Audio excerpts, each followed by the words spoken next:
Hi, my name is Ezra Schwartzberg. I'm the director of Adirondack Research based in Saranac Lake. We are an environmental contract consulting and research firm with experience in mapping and interpretive design. We primarily work in municipalities and with land conservancies to design trail and kiosk displays as well as maps and interpretive materials.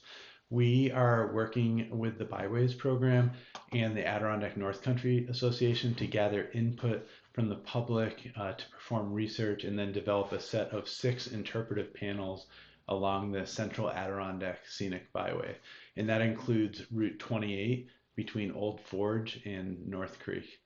Our main objective for this project is to create a set of roadside signs that highlight the environmental and economic significance of the Hudson River, especially the natural resources associated with the river in the past as well as current day. From the beginning of this project, we knew that the subject matter would be related to the watershed ecology and aquatic landscape and natural resource management of the byway, but we wanted to gather input on topics and potential sign placements, so where the signs are going to be placed along the byway from the general public. As Gabriella Gurney, our production and public outreach coordinator at Adirondack Research, will explain next, we gathered feedback through a series of public workshops in North Creek and in Indian Lake. From these meetings, we came up with 6 main themes, and we worked over the last few months to draft storylines and design a template for the 6 signs that we're creating. We've drafted 3 of these signs to show you in this presentation out of the 6 that will be completed in total. First, after I'm finished, Gabriella will explain the project and our progress in a little bit more detail. And then after she's finished, Nicole Keating, our GIS mapping and communication specialist, will explain the content of the first 3 signs that we have finished. What we would like your help with is giving us feedback on the general topics as well as the sign placements. So exactly where along the byways we're going to place the signs. Um, Up until now, we've received a lot of good feedback and interest from folks along the byway, especially from people in and around Indian Lake, who have recommended 2 parking areas along Route 28 in the town of Indian Lake, including the pull off at Lake Abenaki and the other pull off at Lake Durant. We would like to place 3 to 4 of our signs in these areas, and then the remaining 2 or possibly 3 signs will be likely placed closer to North Creek in the North River area. 2 of the signs that we have designed for the North Creek area are 2 of the 3 initially drafted that we'll show you next, and those will be described in more detail by Nicole. One of the things to consider when making comments on these is that the content of the signs is that we were tasked with firstly was to interpret the byway with a focus on natural resources, and then more specifically on natural resources associated with the Hudson River. We also want to highlight local assets and activities that are important to the communities along the byway. With that said, some of our signs focus on North Creek. Those include the rail sign as well as information about the history of mining in the area. We're still drafting the 3 additional signs that we want to locate closer to Indian Lake, including at Lake Abenaki and Lake Durant. Um, and those signs will have more of a focus on recreation and wildlife. A description of our public engagement plan is on the website, as well as a map showing the proposed signs as well as their placements along the byway. Next, I'll hand it over to Gabriella, and she'll give you some more details. And I want to thank you in advance for your comments. So I'm Gabriella Gurney. I'm the coordinator, production and community outreach for Adirondack Research, and I'm just going to walk us through the research and public engagement that we've done so far on these series of signs. So far we have visited the byways signs in order to assess their condition and make sure that we can in fact confirm that we need new signs. So as you can see, from these two signs here. There's a lot of just damage and general almost erosion that's been happening to these signs over time. This is a 4-year difference in these two signs pictured, and as you can see, they're peeling. A lot of the pieces are coming off, and they also haven't aged particularly well. We also picked locations for the new signs. This is partly based on public input and partly based on where the signs that we visited that were falling apart were located. So the first series of signs, so 2 signs each, will be placed at each of these locations. So the first 2 signs will be placed in Johnsburg near Adirondack Adventures. That gray dot in the center of the screen is where the first 2 signs will be placed. The next 2 will be placed at Blue Mountain Lake near Lake Durant at a pull-off area. And the last 2 signs will be placed in the town of Indian Lake off of Route 28. In February of 2019, we had a public forum at Tannery Pond Community Center in North Creek. We presented on the project, a little bit overview of what it is and what ANCA is, and then we also talked about the research we had done so far. So we said, we visited these signs, we know that there's a need for new signs because the old ones are falling apart, but we wanted input from the public on what they thought the new signs should be about. So we collected a series of categories that the public suggested for possible themes for new signs, as well as content that they thought was really important should go on these signs. So based on this meeting is how we decided on the themes for the signs.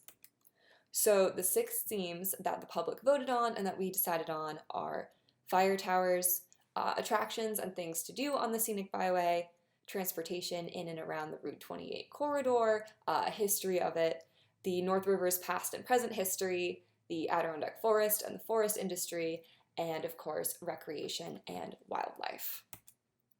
So 3 of these signs are completed: the transportation sign, the fire tower sign, and the things to do around the byway sign. Feedback can be given on the linked webpage. We have a questionnaire that's set up on SurveyMonkey. You will be able to view these signs online. There's a link attached to this presentation where you can see these 3 signs, and you can also find the link to the SurveyMonkey questionnaire, which has questions about what you like about these signs, what you don't, and open space where you can put in your own feedback and say what you think needs to be worked on. The following 3 signs are not done yet, the final 3 signs, but when they are available, they will also be available for public feedback, and if you want to stay updated on the progress of the signs, if you want to keep in touch with us, on the SurveyMonkey questionnaire, there is a spot where you can include your contact information so that we can get in touch with you, let you know progress reports, ask you for your input, and just generally keep you updated on this project. Hello, my name is Nicole Keating, and I am the GIS and Communications Specialist at Adirondack Research. I was responsible for designing the layout and maps of the 3 completed sign drafts, and today I'm going to walk you through the content on each of them. The first sign gives a history of fire towers and describes their role in protecting and maintaining Adirondack forests and waterways. You'll find lots of information about how fire towers became a critical tool for spotting forest fires in the early 1900s, as well as learn about their current uses as recreational destinations and historical icons. A timeline walks you through the history of fire towers in the park, from the creation of the forest preserve in the late 1800s to the rise in forest fires that prompted the need for fire towers and organizations like the Department of Conservation and the Adirondack Park Agency to manage forest lands in the park. And finally, all the way to the closing of fire towers in the 1990s, when more efficient methods of observing the landscape were developed. And if you're curious about where you can find fire towers in the Adirondack Park, we have mapped out their locations, as well as marked out where historic towers that have been removed once stood. Our next sign highlights the many things to see and do as you travel along the byway. Whether you're interested in learning more about history at a historical site or a museum, or experiencing the beauty of the Adirondacks at a park or campground, there is something for everyone highlighted here. We've also provided several well-established food, lodging, and gas station locations in each town along the byway to help you plan your trip. To get people excited about visiting these places, we've illustrated one location from each category. We have Camp Santinoni in Newcomb, Fern Park in Inlet, the Depot Museum in North Creek, and Browns Tract State Park Campground in Inlet. The final sign draft we have ready to share with you is all about transportation along the byway and how it has evolved over time. As you can see in the illustration, you would have been in for a much bumpier ride as you cramped into a carriage with several others also traveling to the Adirondacks. We touch on the importance of waterways as a transportation route for logs, up until the mid-20th century when trains and trucks became a more efficient mode of transportation. As more railroad tracks were built, trains became an important part of the Adirondack economy, transporting both tourists and mining materials throughout the park. If you're curious about how you might have navigated to the Adirondacks back in the early 1900s, we've created a map that shows several popular road and railroad routes to reach the park during that time period. Please note that we are still researching these routes, so the ones that you see on the drafted sign are present-day roads and railroads that are acting as a placeholder to show you how the completed map will look. Did you know that Theodore Roosevelt found out he was the President of the United States right in North Creek? You can learn all about his historic and bumpy ride from the Tahowas Club to the North Creek train station, which took much longer than it might today. We're so excited to be able to share these 3 signs with you. They have been a lot of fun to make, and we can't wait to hear what you think of them. Thank you for taking the time to send us your thoughts and feedback. We appreciate your input so that we can make these signs be the best that they can be. And don't forget to keep your eyes peeled for the next 3 signs, which are already well underway. Thank you. Thank you for watching this. Next, if you have some time, please review the signs. You can click on them on the website and enlarge them and pan around to see more details. And we have a Google form on the web page that you can fill out. So there's a set of specific questions for the signs, and then there's an open answered comment box that you can write anything else in.